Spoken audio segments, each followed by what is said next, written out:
Hello दोस्तों, स्वागत है आपका एक बार फिर से हमारे यूट्यूब चैनल पर।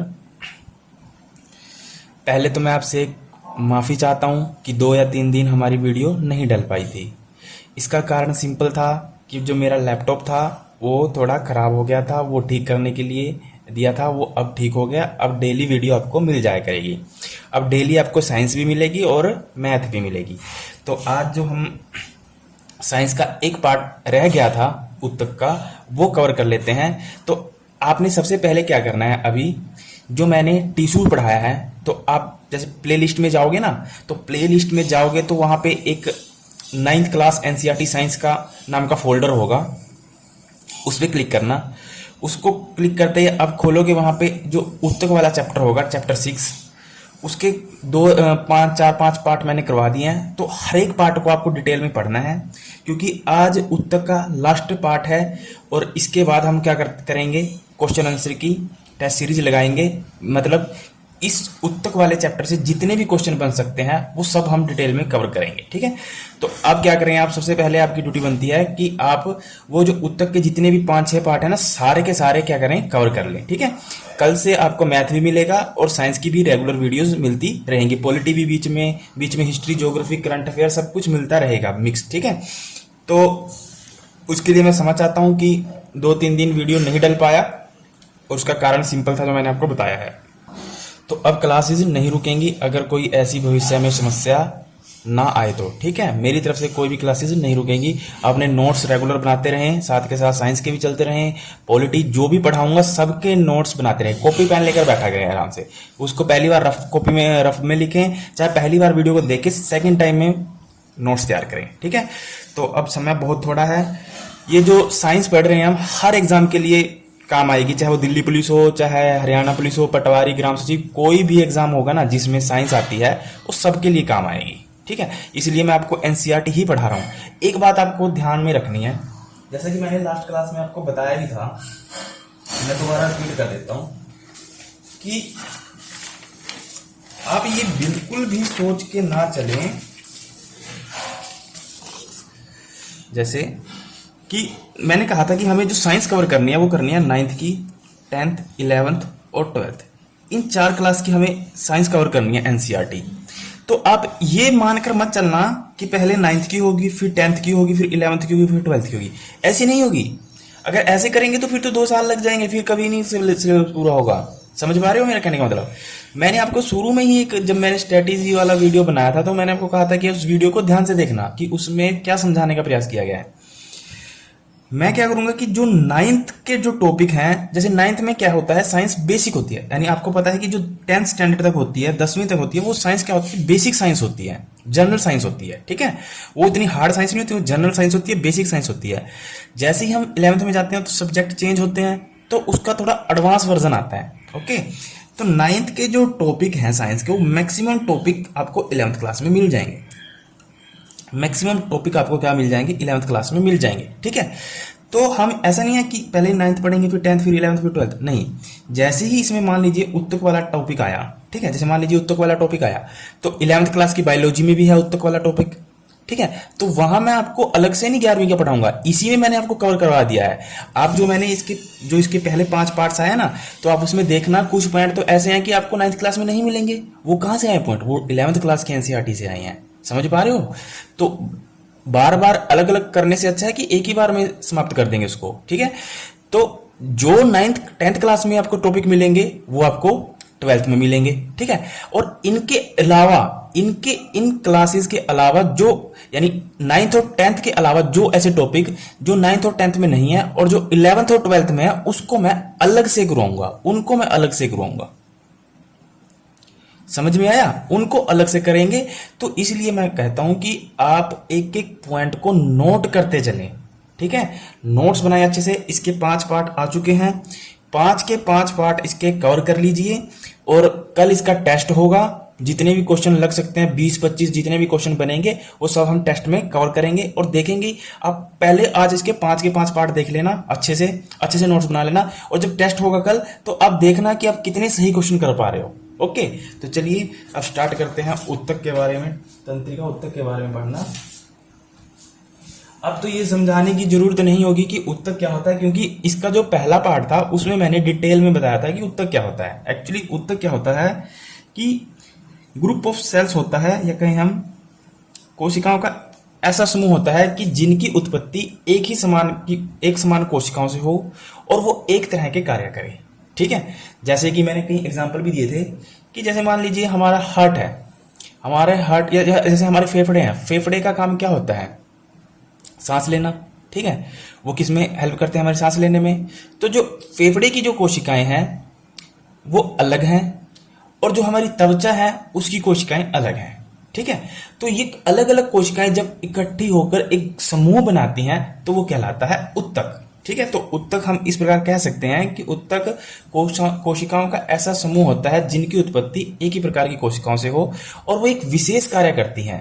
जैसे अगर हम बात करें, जो हमारी फेफड़े की कोशिकाएं होती हैं वो ब्लड सर्कुलेशन में हेल्प नहीं करेंगी, वो सिर्फ किस में काम करेंगी? वो एक विशेष कार्य कर रही हैं, क्या? श्वसन में। ठीक है, तो एक विशेष कार्य करती हैं।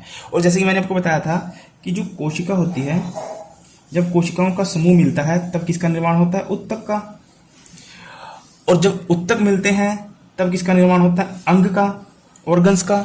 और जब ऑर्गन्स मिलते हैं, अंग मिलते हैं, तब किसका निर्माण होता है? सिस्टम का, तंत्र का पूरे। जैसे हम पढ़ते हैं तंत्रिका तंत्र, श्वसन तंत्र, पाचन तंत्र। ठीक है, ऐसे। तो जो तंत्रिका उत्तक है वो भी किसी ना किसी कोशिका से मिलकर बना होगा ना, क्योंकि उत्तक है तो उत्तक जहां भी लगा होगा तो आप समझ जाना कि कोशिका से मिलकर बना है। हालांकि पूरा शरीर कोशिका से मिलकर बना होता है, पर उसमें उत्तक भी होते हैं। ठीक है, उत्तकों जब उत्तक आपस में इकट्ठे होते हैं तब बनते हैं अंग। ठीक है, और जब अंग आपस में इकट्ठे होते हैं तब बनता है तंत्र। ठीक है, तो क्या बनता है? तंत्र। तंत्र को बायोलॉजी में, साइंस में क्या कहते हैं इसको मैं आपको डिटेल में बताऊंगा जब हम श्वसन तंत्र, हालांकि इसका अलग टॉपिक भी है तंत्रिका तंत्र, वो हम आगे डिटेल में पढ़ेंगे। यहाँ तो हम इसका बेसिक नॉलेज लेंगे, बस बेसिक नॉलेज जो हमारी बुक में है। और जब इसका तंत्रिका तंत्र वाला टॉपिक आएगा तब इसको डिटेल में कवर करेंगे। ओके, तो यहाँ तक समझ में आ गया होगा आपको। तो देखिए, तंत्रिका तंत्र है तो ये जिस कोशिका से मिलकर बना होगा उसका नाम है तंत्रिका कोशिका। तंत्रिका कोशिका। ठीक है, तो जब तंत्रिकाएं कोशिकाएं इकट्ठी होती हैं तब किसका निर्माण करती हैं? तंत्रिका उत्तक का निर्माण करती हैं। ठीक है, अगर हम इसकी परिभाषा देना चाहें तो या हम ये कहें कि इसका कार्य क्या है। हम इसमें दो चीजें पढ़ रहे थे ना, एक तो इसका कार्य और एक इसकी संरचना, और हमारे शरीर के ऐसे कौन कौन से अंग हैं जो इन कोशिकाओं से मिलकर बने हैं, या कहें हम इन उत्तकों से मिलकर बने हैं। ठीक है, तो चलिए अगर हम बात करें इसके कार्य की, इसका जो मुख्य कार्य होता है वो होता है उत्तेजना के अनुरूप प्रतिक्रिया करना। ठीक है, जो इसका मुख्य कार्य है वो है उत्तेजना के अनुरूप प्रतिक्रिया करना। अब इसका क्या मतलब होगा? देखिए, कई बार आपने देखा होगा कि कई बार आपकी बॉडी या आपका हाथ या कहीं ऐसी जगह टच हो जाता है, आपको उसका अनुभव बाद में होता है, पर आप वहां से जल्दी हटा लेते हो, एकदम तेजी से हटा लेते हो। वो किस कारण हुआ? इसी के कारण हुआ, उत्तेजना के अनुरूप प्रतिक्रिया। यही होता है, वो जो घटना पूरी होती है वही कहलाती है कि उत्तेजना के अनुरूप प्रतिक्रिया करना। इसका जो मुख्य कार्य किसका? तंत्रिका उत्तक का। ठीक है, या कहीं हम तंत्रिका कोशिका का। तंत्रिका कोशिका कहेंगे तो ज्यादा बेटर रहेगा। जो तंत्रिका कोशिका होती हैं वो क्या करती हैं? उत्तेजना के अनुरूप प्रतिक्रिया करती हैं। जैसे मान लीजिए कहीं पे आग जल रही है। ठीक है, कई बार क्या होता है कि हमारा हाथ आग को टच हो जाता है, तो हमारा ध्यान है आग की तरफ बाद में जाता है, उससे पहले हमारा हाथ क्या हो जाता है? पीछे खींच लेते हैं हम। होता है ना ऐसा, आपके साथ भी कई बार हुआ होगा कि आप हाथ अपना एकदम से पहले जल्दी पीछे खींच लेते हो, ध्यान आपका बाद में जाता है, आप देखते बाद में हो कि वहां पे क्या हुआ है, कैसे हाथ मेरे आग हाथ से टच हुआ है। ठीक है, तो आप पहले क्या कर लेते हो? क्रिया कर लेते हो एकदम, और आपको पता बाद में चलता है। तो यही कहलाता है उत्तेजना के अनुरूप प्रतिक्रिया करना, यही इसका मतलब। ठीक है, जैसे मान लीजिए अगर और समझना चाहें इसको, जैसे मान लीजिए आप कहीं बैठे हैं। ठीक है, आपको किसी ने टच किया, आपको जो टच करने की जो उत्तेजना है वो आपको एकदम आपके माइंड में चली जाएगी, पहले आप फील कर लोगे कि मेरे को किसी ने टच किया, ठीक है। उसके बाद आप बाद में देखोगे, जब आपका माइंड आपको परमिशन देगा, आप बाद में देखोगे कि किसने टच किया। पहले आप उसकी फीलिंग ले चुके होंगे। समझ पा रहे हो कि मान लीजिए आप बैठे हो, आपको मान लीजिए किसी ने हाथ पे टच कर दिया, आपको एकदम पता चल जाएगा, क्योंकि जो ये उत्तेजना की जो ये प्रतिक्रिया है, जो ये इतने मिली सेकंड में होती है कि आपको पता भी नहीं चलेगा कि कब आपको किसी ने टच किया, और एकदम उसकी सूचना आपके दिमाग में चली जाएगी, ठीक है। और आप बाद में देखोगे कि किसने मेरे को टच किया है, किसने क्या किया। यही मतलब है उत्तेजना के अनुरूप प्रतिक्रिया करने का, ठीक है। तो कुल मिलाकर अगर हम ये कहें कि जो तंत्रिका कोशिका है, इसका जो मुख्य कार्य है वो होता है संवेदनाओं को एक स्थान से दूसरे स्थान पर लेके जाना, ठीक है। अगर हम इसका जो मुख्य कार्य की बात करें, मुख्य कार्य संवेदनाओं को एक स्थान से दूसरे स्थान पर लेकर जाना, ठीक है। तो संवेदनाओं को एक स्थान से दूसरे स्थान पर लेकर जाना जो उसका मुख्य कार्य है वो कौन करती हैं? तंत्रिकाएं कोशिकाएं। और यही तंत्रिकाएं कोशिकाएं जब आपस में इकट्ठी होती हैं तो ये किसका निर्माण कर लेती हैं? तंत्रिका उत्तक का निर्माण कर लेती हैं, ठीक है। ये तंत्रिका उत्तक का निर्माण कर लेती हैं, ठीक है। तो आई होप आपको यहां तक समझ में आया होगा कि तंत्रिका कोशिकाओं का क्या काम है और ये उत्तक का निर्माण कैसे करती हैं। अभी मैं आपको एक सिंगल जो तंत्रिका कोशिका, जैसे तंत्रिका कोशिका है ना, इसको न्यूरॉन्स भी कहते हैं। आपने इसका नाम सुना होगा, न्यूरॉन्स, एक ही बात है, न्यूरॉन्स भी बोलते हैं इसको, ठीक है। इसकी डिटेल स्टडी हम इसके बाद अलग चैप्टर में करेंगे जब तंत्रिका तंत्र को पढ़ेंगे। अभी हम तंत्रिका उत्तक को पढ़ रहे हैं, ठीक है। अभी हम ध्यान में रखना, हम उत्तक को पढ़ रहे हैं, हम अभी तंत्रिका तंत्र को नहीं पढ़ रहे हैं। जब हम तंत्रिका तंत्र या न्यूरॉन्स को पढ़ेंगे तब हम इसकी डिटेल स्टडी करेंगे। अभी आप घबराइए मत, ठीक है। तो चलिए, अब हम दूसरा क्या चेक करते थे कि एक तो इसका कार्य, जो ये हमने पढ़ा, ये क्या था इसका कार्य, ठीक है। दूसरा हम चेक करते थे कि हमारे शरीर के अंदर ऐसे कौन से अंग हैं जिनका निर्माण तंत्रिकाओं कोशिकाओं से हुआ है, या कहें हम तंत्रिका उत्तक से जिनका निर्माण हुआ है, ठीक है। तो अगर हम निर्माण की बात करें कि हमारे शरीर के कौन से अंग हैं जिनका निर्माण कौन करती है, ये तंत्रिकाएं कोशिकाएं करती हैं, या कहें हम तंत्रिका उत्तक करते हैं। जैसे पहला है मस्तिष्क, हमारा ब्रेन। हमारे मस्तिष्क का निर्माण किससे होता है? तंत्रिका कोशिकाओं से, या फिर हम कहें तंत्रिका उत्तक से, ठीक है। दूसरा है स्पाइनल कार्ड। स्पाइनल कार्ड को जो हिंदी में बोलते हैं वो क्या करते हैं? मेरू रज्जु। अब मैं बताऊंगा इसको पूरा डिटेल में। जब हम तंत्रिका तंत्र पढ़ेंगे ना तो ये सारी चीजें आएंगी, इनको डिटेल में स्टडी किया जाएगा। अभी तो ओवरव्यू दूंगा मैं इसका, ठीक है। दूसरा तंत्रिकाएं, ठीक है। तो हमारे शरीर में ये जो 3 अंग पाए जाते हैं, मस्तिष्क, स्पाइनल कार्ड और तंत्रिकाएं, इन तीनों का निर्माण कौन करता है? तंत्रिका कोशिका करती है, और ये तंत्रिका उत्तक करते हैं, ठीक है। क्योंकि तंत्रिका उत्तक कैसे बना है? तंत्रिका कोशिकाओं से बना है। तंत्रिकाएं कोशिकाएं इकट्ठी हुई और उन्हें तंत्रिका उत्तक का क्या किया? निर्माण किया, ठीक है। और ये हमारे तंत्रिका कोशिकाएं या फिर हम कहें तंत्रिका उत्तक कहाँ कहाँ पाए जाते हैं? हमारे मस्तिष्क में पाए जाते हैं, स्पाइनल कार्ड में, और तंत्रिकाएं, ठीक है। अभी मैं इसको पूरा डिटेल में बताऊंगा। जैसे मस्तिष्क की बात करें तो हमारे शरीर का पूरा जो कंट्रोल होता है वो किसके द्वारा होता है? मस्तिष्क के द्वारा, ठीक है। तो मस्तिष्क भी अगर हम बात करें, मस्तिष्क का जिससे निर्माण हुआ है वो है तंत्रिका कोशिका, ओके। उसके बाद spinal cord. Spinal cord English का वर्ड है, इसको मेरुरज्जु हिंदी में बोलते हैं। मेरुरज्जु क्या होता है? अब मैं आपको ओवरव्यू दे देता हूँ ऊपर से। डिटेल स्टडी तंत्रिका तंत्र में करेंगे, प्रोमिस, ठीक है। घबराना मत, वो पूरा मैं आपको करवाऊंगा। सारे पाचन तंत्र, श्वसन तंत्र वो पूरा डिटेल में बताऊंगा। एक बार ऐसे बताऊंगा कि आपके माइंड में आराम से छप जाएगा, ठीक है। फिर आपको कहीं भी दोबारा आपको याद करने की जरूरत नहीं पड़ेगी, उसको मैं आपको पूरा कॉन्सेप्ट के जरिए आपके दिमाग में छाप दूंगा, ठीक है। आपको याद करने की जरूरत नहीं पड़ेगी, आपको बिल्कुल भी याद करने की जरूरत पड़ेगी, बस एक बार आपको समझना है, ठीक है। देखिए स्पाइनल कार्ड क्या होता है, जिसको हम मेरुरज्जु बोलते हैं। आपकी जो रीढ़ की हड्डी है ना, रीढ़ की हड्डी के साइड से एक कैनाल नुमा संरचना जाती है, एक पाइप के आकार की। कैनाल का मतलब होता है पाइप, ठीक है। एक पाइप नुमा एक इसके साथ साथ सटी हुई एक संरचना जाती है जिसको बोलते हैं मेरुरज्जु, ठीक है।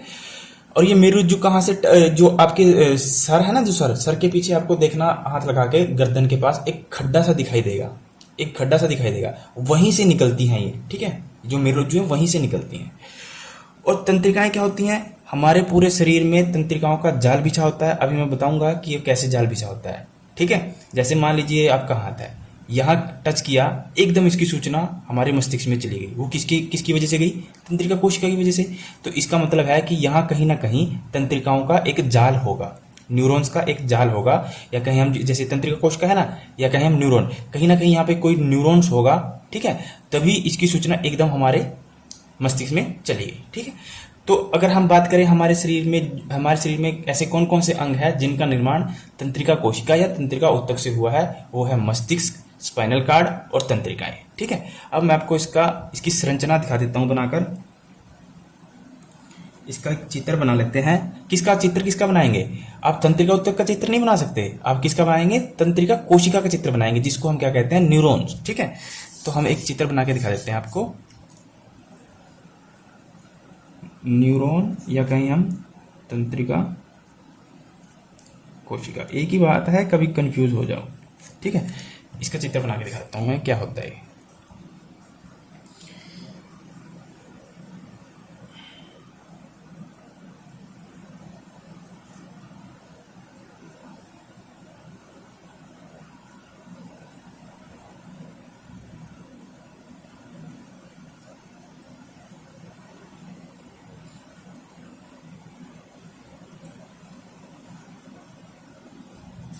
दिखाई दे रहा है,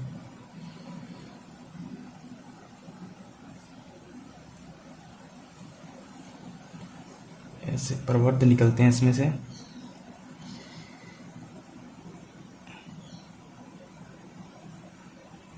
ओके, ये एक तंत्रिका कोशिका का चित्र है, या कहीं हम न्यूरॉन का चित्र है।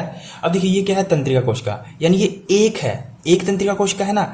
ऐसी जब कई कोशिकाएं इकट्ठी हो जाएंगी तब वो किसका निर्माण कर लेंगी, तब वो तंत्रिका ऊतक का निर्माण कर लेंगी। ये चीजें आपको पता होनी चाहिए, ठीक है।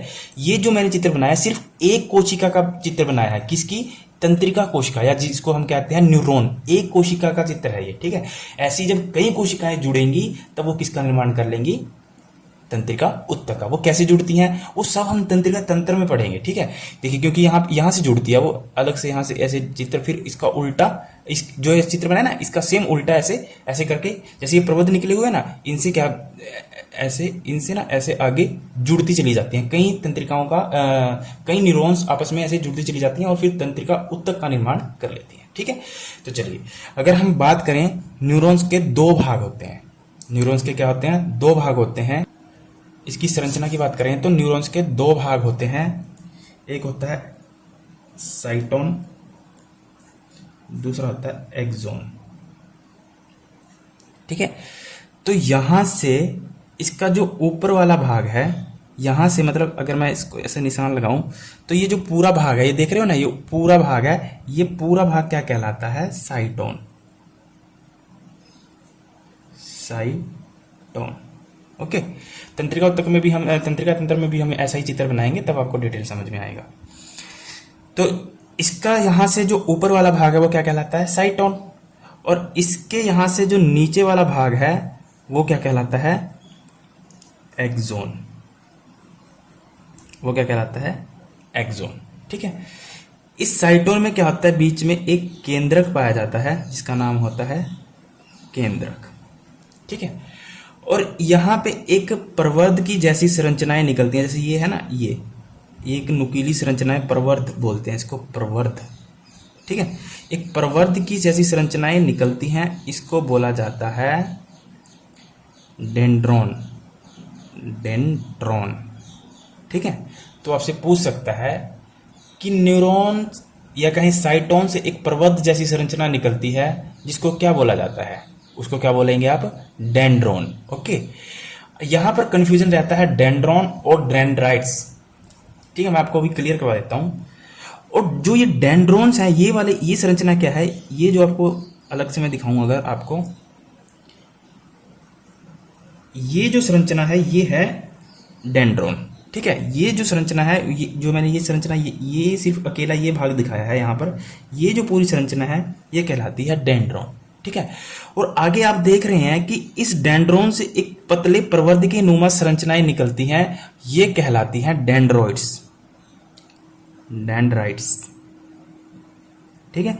तो डेंड्रॉन और डेंड्राइट्स में जो डिफरेंस है वो आपको पता होना चाहिए। अगर ऐसे पूछा जाएगा कि साइटोन से जो प्रवर्ध की संरचनाएं निकलती हैं वो क्या कहलाती हैं, तब कहेंगे आप डेंड्रॉन। ओके। अगर आपसे पूछा जाएगा कि डेंड्रॉन से एक पतले प्रवर्ध जैसी संरचनाएं, प्रवर्ध का मतलब होता है कि बालनुमा संरचनाएं, ठीक है, पतली पतली संरचनाएं, एक बालनुमा संरचनाएं या जो पतली संरचनाएं निकलती हैं उसको क्या कहते हैं, तब आप कहेंगे डेंड्राइट्स। ठीक है। जो डेंड्राइट्स हैं वो कहां से निकल रही हैं, डेंड्रॉन से, और डेंड्रॉन कहां से निकल रहा है, साइटोन से। ये साइटोन है, ये इसका केंद्रक है, और जो इसमें जो लिक्विड पाया जाता है वो पाया जाता है साइटोन द्रव्य। ठीक है। अब देखिए जो ये साइटोन है यहां से एक लंबा प्रवर्ध निकलता है, जैसे ये दिखाई दे रहा है ना, एक ये जो दिखाई दे रहा है आपको, ये एक लंबा प्रवर्ध है, इसको कहा जाता है एक्सोन। एक्सोन क्या होता है, साइटोन से ही एक लंबा प्रवर्ध निकलता है जिसको क्या बोलते हैं हम, एक्सोन। देखिए आपको ना यहाँ कंफ्यूजन हो सकता है, मैं आपको लिख देता हूं, इस वजह से आप इसको कॉपी में अच्छे से नोट कर लेना। ठीक है। देखिए ये क्या था, यहां से ऊपर वाला भाग क्या था, साइटोन। ठीक है। तो मैंने आपको पहली बात बताई कि जो साइटोन है, साइटोन उससे जो प्रवर्ध निकलते हैं उसको बोलते हैं डेंड्रोन, डेंड्रोन।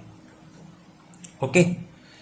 दूसरा मैंने बताया कि डेंड्रोन से भी आगे, जैसे ये डेंड्रोन है ना, इससे भी तो आप छोटे छोटे पतले पतले प्रवर्ध निकल रहे हैं ना, तो डेंड्रोन से जो प्रवर्ध निकलते हैं उसको बोला जाता है डेंड्राइट्स।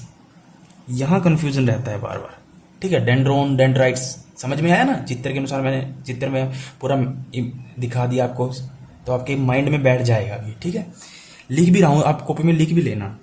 तीसरा मैंने बताया कि एक साइटोन से एक लंबा प्रवर्ध निकलता है, लंबा प्रवर्ध निकलता है, उसको बोलते हैं एक्सोन, जैसे कि आप यहां देख पा रहे हो। क्योंकि जो ये वाला पार्ट है यहां से लेकर यहां तक, ये क्या कहलाता है, एक्सोन। ठीक है। आखिर ये एक्सोन निकला कहां से है, साइटोन से ही निकला है ना, एक लंबा प्रवर्ध निकला है सिंगल, उसको क्या कह दिया, एक्सोन। समझ में आया यहां तक। ओके। तो एक्सोन पे क्या होता है, एक कुछ इस तरह सीट नुमा संरचनाएं पाई जाती हैं, इस तरह के, इस टाइप की एक संरचना पाई जाती है, इस तरह की एक संरचना पाई जाती है, आप कहीं परत पाई जाती है, उसको बोलते हैं न्यूरोलीमा, न्यूरोलीमा परत। ठीक है। तो एक्सोन के ऊपर एक ऐसी संरचना पाई जाती है जिसमें क्या होता है, बीच में गैप होता है। देखिए यहाँ पे क्या है, बीच में गैप है, यहाँ पे भी क्या है, बीच में गैप है। तो इस टाइप की एक परत पाई जाती है जिसको बोलते हैं न्यूरोलीमा परत। ठीक है।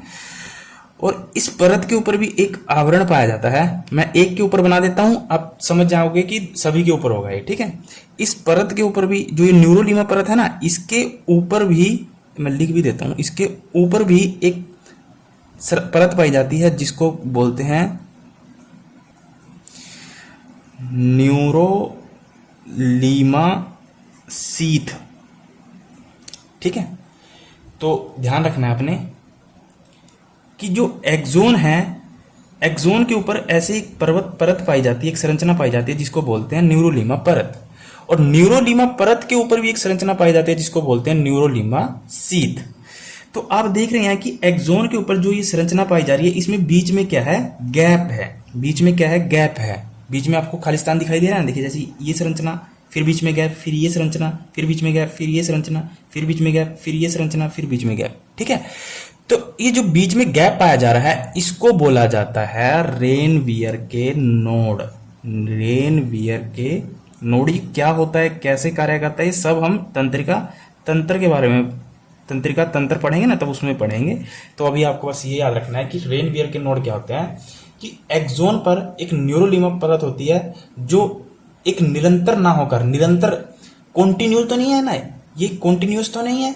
अगर आप देख रहे हो क्या ये कॉन्टिन्यूस है, अगर कॉन्टिन्यूस होती तो ये ऐसे लगातार होती ना, ऐसे लगातार परत होती, ऐसे लगातार, पर इसमें कहीं ना कहीं बीच में क्या है, गैप है। आपको ये भी पता होना चाहिए, कई बार कथन में भी दे सकता है कि जो एक्सोन होता है उस पे जो न्यूरोलिमा परत होती है वो एक क्या होती है, एक सतत रूप में होती है। सतत का मतलब होता है कि कॉन्टिन्यूस रूप में होती है। तो आप यहाँ देख रहे हो कि वो कॉन्टिन्यूस रूप में तो नहीं है, बीच में क्या हो जाता है, गैप हो जाता है, और इसी गैप को क्या बोला जाता है, रेनवियर के नोड कहा जाता है। ठीक है, या ये कहीं आप कि जो न्यूरोलिमा परत है, जो दो न्यूरोलिमा परत किस गैप के द्वारा अलग होती है, तो वो क्या कहलाती है, रेनवियर के नोड। क्वेश्चन कैसे भी फ्रेम करके आ सकता है। ठीक है, वो ऐसे ही पूछ सकता है कि एक्सोन की जो परत होती है वो एक सतत रूप में होती है, तब क्या कहेंगे, नहीं।